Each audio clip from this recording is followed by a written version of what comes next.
What if I try to share my faith and they don't care? How do I share the gospel with somebody who believes in a completely different religion? If you've won the right to be heard, are you ready to spend that earning? Do not be fooled that this is a Christian city, much less a Christian nation. This week on the Reach Podcast. Well, hey, everybody, we are here back for another week of the Reach Podcast, and I am joined by none other than Johnny Russell, Area Director for Search in Tyler, Texas. And Johnny, it is great to have you today. Thank you so much for being here, being back on the podcast. It's really, really great to talk with you, so thanks. Yeah, my pleasure, Blaine. Thanks for having me back. Can't believe I was asked back. You were asked back, and you had such a great story the first time you were here. But what are we going to be talking about today? What's the setup for this conversation? Yeah, the setup is a local gas station in Tyler, Texas. Okay. That's the thing. We all get gas. We all go into gas stations. We all encounter people every day that we may just walk right by.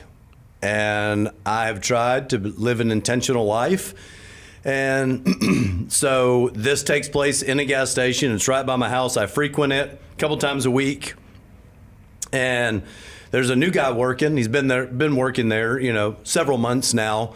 But I noticed that he's new. And so, of course, I walk in. He doesn't have a name badge on, which I'm a big fan of the name badge, right? I always like to call people by their name. And so I go up, and before I order what I'm going to order, is that how you say it, order? Yeah, I think so. Yeah, I order that, And I say, hey, what's your name? I noticed that you're new. And so he tells me, and this is not his real name. It's not even going to fit anything about him when I tell you about him, but I'm going to call him Billy because I think Billy's a fun name. So I was like, what's up, Billy? I'm Johnny Russell. Man, it is good to meet you. And he was like, hey, Johnny Russell. And at that time, I had my 3 boys with me. I have 4 children. Oldest is a girl. Then my 3 boys. They're 8, 10, and 12 years old, so 2nd, 4th, and 6th grade. Okay. And I want them to see their parents live on mission. So everything that I do, that we do, I want them to hopefully be catching how we live. And so I'm not doing it for them. This is how I always live, try to live at least. And so we have a conversation. I introduce Billy to my kids because I want them to know people, everybody. Again, every type of person, some folks that we may just use as an interaction to get a product behind the counter at the gas station. And so we make the introduction, we get the stuff, and we get in the truck, and I tell my kids, I say, do you remember his name? And they say, yeah, it's Billy. I said, we're going to begin praying for Billy. And well, why? Well, so now I get to invite my children into this idea of living on mission, praying for people that we don't know, that we don't really have a relationship with. But now we do have a relationship because we know each other's name. And so we begin putting Billy on our prayer list that we pray for at dinner time. And we have that dialogue. And I say, not to be judgmental or profiling, but if I was to guess by the looks of things, I would guess that Billy is from the Middle East and that he's probably Muslim. So, well, Dad, why do you say that? I said, well, oftentimes, folks that work in certain industries, this is where they're at. And we want to pray to have spiritual conversations with everybody that the Lord would open up that door for. And so they said, okay, well, how are we going to find that out? I said, I don't know. God is going to open up a door because that's what we're praying for, to have meaningful, significant, spiritual conversations. And so, again, I'm in there once a week, twice a week, buying a product from behind the counter. And really just probably 3 weeks ago, I go in there, I'd picked up my boys from school, I'd gone over a buddy's house, picked up an item from him, still had it in my truck, and was like, I need to get some product from the gas station Plus, I get to go see Billy, and which is really great. We're starting to have that friendship, that dialogue, starting to learn a little bit about him, but we really haven't gone past. I walk in, he's like, Johnny Russell. I'm like, Billy, what's up, big dog? And we give a high five, starting to get a handshake going. Excuse me. Anyways, this particular time, I roll in there and I say his name. I mean, it's like nobody is ever in there. So it literally is like me and him almost exclusively alone. And so he asks where my boys are, because I like to take them places. And I said, well, I just picked 2 of them up from school. I dropped them off at the house, went over a buddy's house, picked something up, and now I'm here. And Blaine, he engages. He's like, well, what did you pick up at your buddy's house? I go, Billy, I love it that you asked me that question. And I said, I actually picked up a bottle of Blanton's. It's higher end bourbon. And I said, do you drink bourbon? And I knew immediately. I was like, this is it. This is the conversation that me and my family have been praying for. And God is going to open up the door right here. And he said, no, I don't. I don't drink alcohol, and nor do I cuss. I try to live a very, very righteous life. And so I was like, oh, well, what do you mean by righteous, and what is good, like that kind of thing. And in our training with Search, prior to a year ago, I didn't know much about Islam. Was always interested in it, but I'd really never taken time to really investigate what Islam was, what Hinduism, what Buddhism was. But in our training, and now I'm learning this, and I'm training others about that, how to have, comfortable conversations about personal things. Yeah, so you felt like you knew a little bit of where he might be coming from. Oh, dude, for sure. And so he says, well, I try to live a righteous life. And I go, well, why do you live a righteous life? He goes, for my religion. And I said, well, what is your religion, Billy? And he said, I'm Muslim. I go, okay, I love that, dude. Tell me about that. Like, do you pray? I know a little bit about Islam, but do you pray here? Like, do you go behind that wall right there, the tobacco wall? Do you go back there and pray, 5 times a day? And he said, I do. And I said, do you have a mat? So now I know enough about Islam to now enter into his world and sound very educated. And he was probably not expecting you to know those things. No, he was not expecting me. Again, as much as I probably put him into a box, I would imagine he's putting me into a box as well. But hopefully my personality, our engagement, our getting to know each other, it's breaking down those walls of maybe what he thinks an older white dude buying something from him twice a week is about. Yeah. And so I asked him, I said, do we have a mosque here in Tyler? He says, we do. Actually, it's not far from here. When do you go to the mosque? He goes, I go every Friday. And he was like really excited to talk about himself, right? Yeah. And as with most people love to talk about themselves. And when we give people space to talk about themselves, it changes everything. And so I got to learn that we have a mosque in Tyler, about what takes place at a mosque, who leads the mosque, what do they speak about at the mosque every Friday, how many people are there. And so we got to have that dialogue, and it was really phenomenal. Hey everybody, I wanted to take a moment and let you know that the Reach podcast is brought to you by Search, a ministry dedicated to sharing Jesus through friendships and conversations for nearly 50 years. Learn more or get involved at searchnational.org.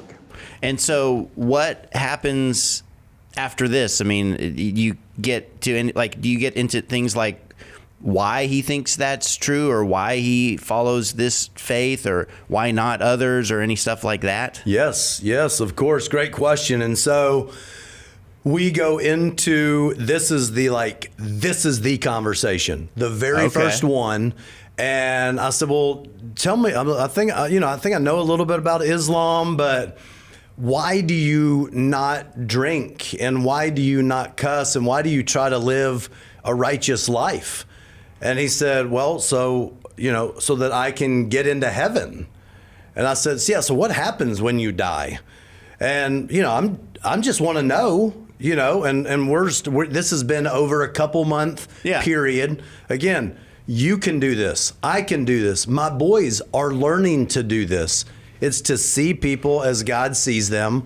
And so I said, well, what happens when you die? He said, well, when we believe that when we die, that we will stand before Allah.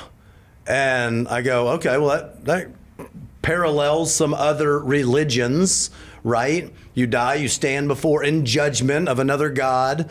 I said, well, will you get into heaven? And he said, I don't know, Johnny. And I go, Billy, that sounds freaking scary.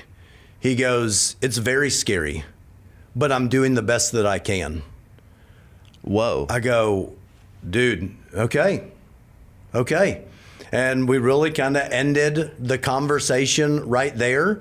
There's more to come, of course. Yeah. But we really ended the conversation. I took my product and went back to my truck. I was in there for 20 minutes having this conversation with Billy about religious, very personal things. And now we're getting to talk about eternity. Well, did anybody else come in? Nobody came in. Nobody else wild, came man. in during the entire time. That's like a God opportunity when it just all goes like that. That's very, very cool. And that's just such a cool story. So what barrier do you think he has to faith? From what you know and the conversations you've had with him, what's the main barrier going on? Yeah, so you're referring to our third, number three in our search, our three barriers: emotional, intellectual, spiritual. I'll back up just a little bit before I answer that. He, in a future conversation, he said that, it's kind of weird being here. He ended up telling me that 7 months ago he moved from India, the country, to Tyler, Texas. So quite a change. How many people are in India? 1 billion plus. There are 100,000 in Tyler, Texas. And that's where, however you want to look at it, I think God, Jesus, has pulled him out of India, came across the globe, and placed him in Tyler, Texas for such a time as this. And so he says, this is a future conversation after this, and we don't talk about spiritual things every time I go in there. There's no need. Let you slow play, slow roll. Sometimes I don't have the margin to spend 20 minutes in there. Oftentimes I do. And but he says here in Tyler that everybody is a Christian. I said, back that train up. What do you mean by that?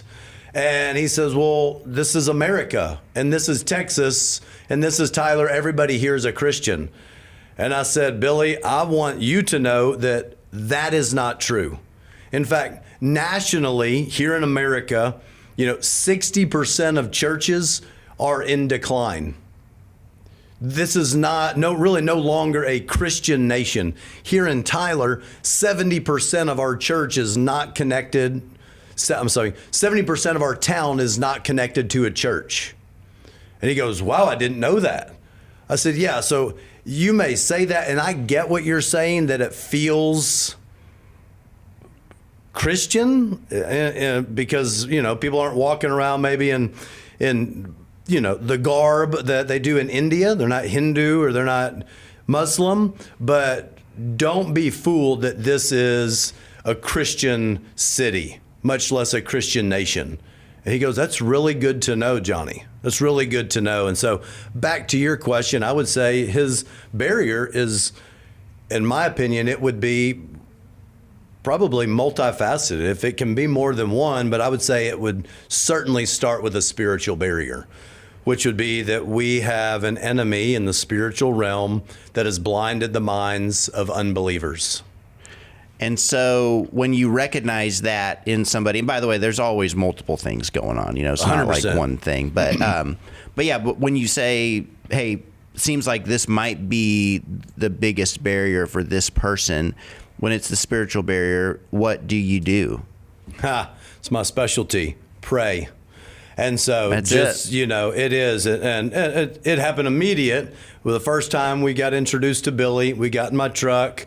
I prayed with my sons, and not some extravagant long prayer, but God, would you grow our relationship? Yeah. Would you give us opportunity to get to know Billy, to have meaningful spiritual conversations? Again, you don't have to be evangelists. You don't have to go to seminary. You don't have to be ordained.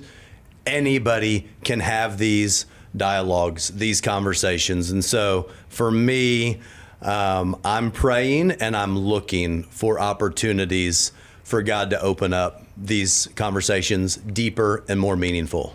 Well, and that's a big thing I might say to everybody too, is just when you pray those kind of prayers, God answers those kind of prayers. That's what He's got us here for. So a great example. All right. What's one thing that you want everybody to take away from what you've shared here today? If there's one point, one thing, they're getting out of here, they're going to do whatever they're doing today, what do you want them to remember? Yeah. I would say the one thing would be that everybody has a story, and that story is significant to them. And I think that they want to tell their story. And am I, again, kind of creating space to give them permission to share their story and their life and their interests with me? This is a lone dude at a gas station. He works from like 2 to midnight every day. He lives 2 miles from the gas station, and he rides his bicycle. He doesn't have a driver's license. He doesn't have a car. He rides his bicycle. I would say 99% of the people that, maybe even 99.9% of the people that walk into his store don't care about him and who he is. And if we can begin to have eyes to see, I think it changes everything. I think it changes him, and I think it changes me and my family. That's a great point. Great conversation, story, example, all that stuff. Johnny, seriously, thank you for sharing that. Thanks for being here today. Man, my pleasure, Blaine. Thanks for listening to the Reach Podcast. If you enjoyed today's episode, subscribe so you don't miss the next one. That'd be a good idea. Share it with a friend and leave us a review to help others find the podcast. Now, for more resources, please visit reachothers.org and follow us on Facebook and Instagram, and we'd love to hear from you.